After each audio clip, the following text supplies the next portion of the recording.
Coming up on Network Africa, U.S. Secretary of State arrives Nigeria on last leg of his Africa tour.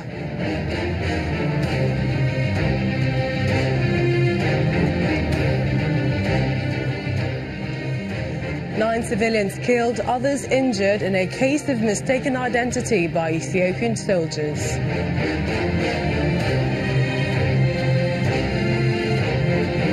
And Treasures Olawumi Bayode attempts the longest marathon reading aloud category.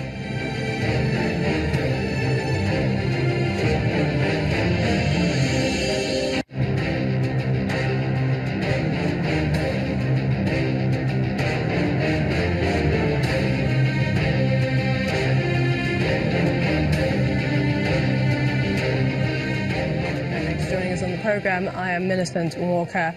We begin with U.S. Secretary of State Rex Tillerson, who has arrived Nigeria on the last leg of his Africa tour and is now on his way to Aso Rock for a meeting with President Muhammadu Buhari. The visit comes amid speculation of the United States strengthening bilateral relations with African countries, with the commander of the U.S. forces in Africa recently affirming a need for Washington to retain its influence in the continent and ensure that Africa sees the United States as a steadfast partner. This will be Mr. Tillerson's first visit to Nigeria, after which he makes his way back to Washington. Tillerson has been to Ethiopia, Kenya, Djibouti and Chad as the United States works to improve its relations on the continent that has been turning to China in recent years. You will not be left alone in your trying times. Words of assurance coming from the president to the people of Benue State, where he paid a condolence visit following the recent killings as a result of attacks by armed herdsmen. While asking the leaders present during a meeting with the residents in the government house, President Buhari said he was surprised by their claim that the Inspector General of Police spent only one night against his order for the IGP to relocate to Benue and end the killings there.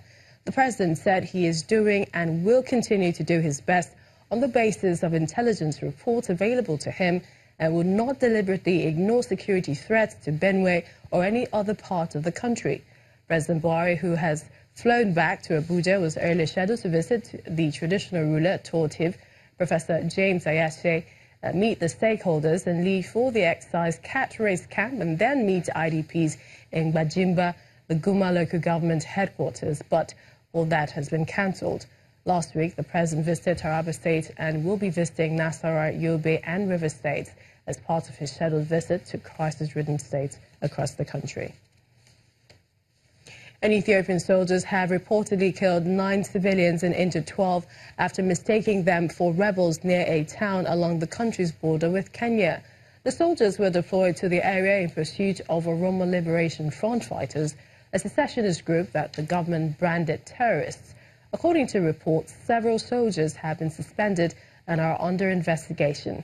Last month, Addis Ababa imposed a 6-month nationwide state of emergency to curb unrest in Africa's second most populous nation, a day after Prime Minister Haile Mariam Desalegn announced his resignation in what he says is a bid to smooth the way for reforms. His replacement is expected to be named this month. And as part of plans to create a united front in Kenya, the government has reinstated the security details for opposition members of parliament weeks after it was withdrawn. The MPs from opposition coalition NASA were targeted for their support of the swearing-in of opposition leader Raila Odinga as the people's president. Mr. Odinga took the oath, saying that he won last year's election and that President Uhuru Kenyatta did not beat him fairly. The two leaders met last week and announced publicly their intentions to work together to reconcile a country deeply divided on ethnic lines. And the two frontrunners of the Sierra Leone's presidential election are likely to go on a second round at the polls, as 3/4 of results already counted came too close to call. The main opposition leader, Julius Maada Bio, a candidate of the Sierra Leone People's Party, took a slight lead with 43.3% of the vote against ruling All People's Congress candidate and ex-foreign minister Samura Kamara's 42.6% vote. Bio, a former junta leader, was about 15,000 votes ahead. The other two main candidates, Kande Yumkela, a former United Nations Under-Secretary, and Samuel Sam Sumana, were on 7% and 3.4% respectively. There are 12 other minor candidates. President Ernest Bai Koroma is stepping aside after his maximum 2 terms in office, with votes to replace him largely peaceful. And for the latest, here is journalist Leone de Basso. Leone, thank you so much for joining us. What more can you tell us about the vote counting so far? Well, as you just mentioned, the votes are being given out at certain percentages. So it was given out at 25%, at 50%, and then recently at 75%. So the National Electoral Commission is not giving a specific time. So even I'm not privy to when the next round of results will be released to the general public. That will be the final count. And of course, as you mentioned, it does look likely to go to a runoff between the 2 leading candidates, that is Julius Madubio and Ismara Kamara. Leone, it also appears that the candidate from the Sierra Leone People's Party is slightly ahead. What possibilities should we expect? Well, it's been those 2 parties that have been at the forefront of politics in Sierra Leone from Britain.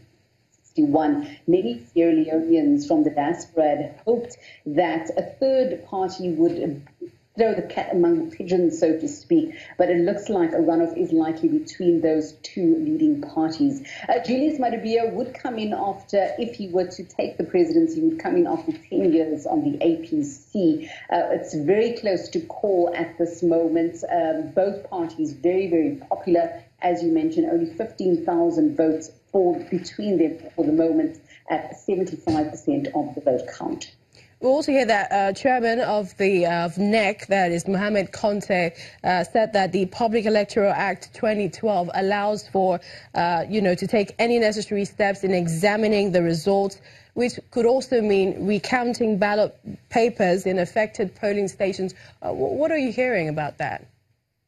Well, votes will be recounted in at least 80 polling stations across the country. There were issues, though the observer missions from the European Union, from the African Union, from ECOWAS had all deemed the election free and fair. There was going to be recounting in at least 80 of the polling stations due to ballot boxes being tampered with, mistakes being made by officials. And this question actually came up because on the day of the election, the Julius Madubio's party headquarters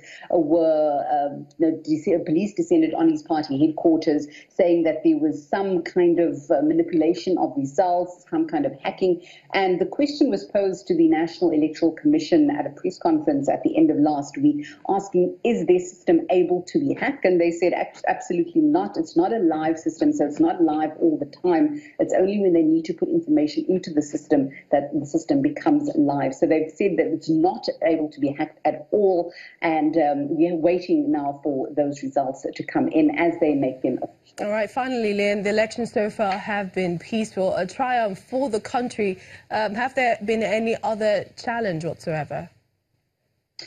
Well, there have been some challenges. This was brought up in the observer mission, saying that on the day of the elections, police's impartiality in the country has been questioned when they descended on the officers of the official opposition, the Sierra Leone People's Party. But other than that, there have been no other major incidents reported. Things have been largely peaceful. Sierra Leoneans and the ones that I spoke to on the ground were particularly fed up with all the violence and the poverty that it's been associated with the country in recent years. And they're looking for a new leader that's going to take them to a new dawn.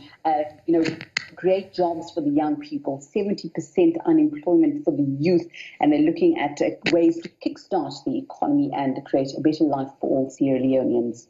All right, always a pleasure, Leone. Thank you for coming on the program.